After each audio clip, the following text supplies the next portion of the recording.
talked about how you had some challenges with, just seeing that highs and lows in terms of COVID and adjusting to that.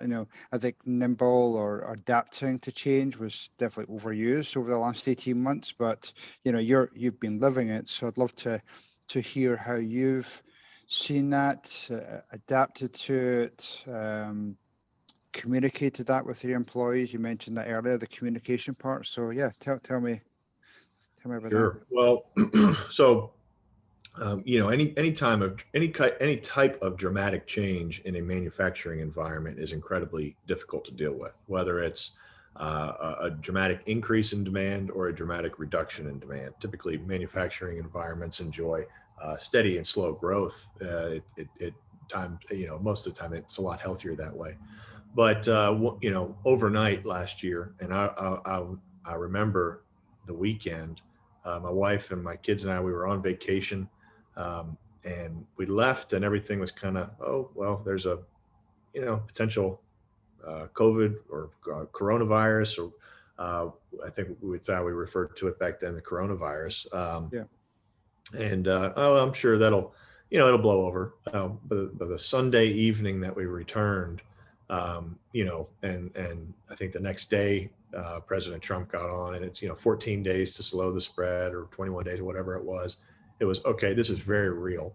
And then our phones started ringing off the hook. And I would say the demand for our products increased by about 200%. Wow. So we immediately expanded our first shift to include 50 hours a week, and we implemented a second shift, and that was extremely challenging. And not only that, but the management team and some of the mid-level managers, now all of a sudden we're experiencing a tremendous amount of stress, rapid change in product mix, volumes, warehousing requirements, number of trucks in and out every single day. So the most important thing through that process was communication, finding out who your A players are, and really over communicating with them, leaning on them to do what they're good at, and which is usually leading others, right, and rallying others too. So getting some of those mid-level managers, giving them the autonomy and the authority to do as they see fit, and trusting them and relying on them. I think that's very critical in any kind of change that you have. And then as COVID went on, it evolved, right? And then when the vaccine rolled out, we saw an almost equal change in the other direction. So it was kind of a bubble that popped, so to speak. I do believe that long term, the demand for cleaning products will be much greater than it was before the pandemic. However, right now we're in an oversupply situation in the marketplace. You can go on your local grocery shelves and you see a lot of disinfectants and cleaning products, and that's a product that retailers are still working off from last year. Right. So, and that again, it's relying on your A players, over communicating, talking about what the plan is, how we're adapting.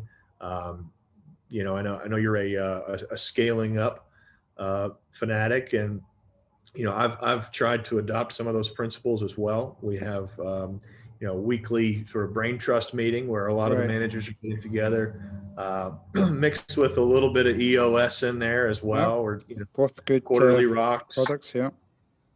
Yep. Relying on those fundamentals, it gives people a sort of a compass, right? And at least a place to call home. Because when things are changing rapidly around you, someone can at least say, all right, these are my rocks. This is how it's contributing to our quarterly initiatives and goals. I'm going to do this, and I'm going to help the company, and we're all moving in the right direction.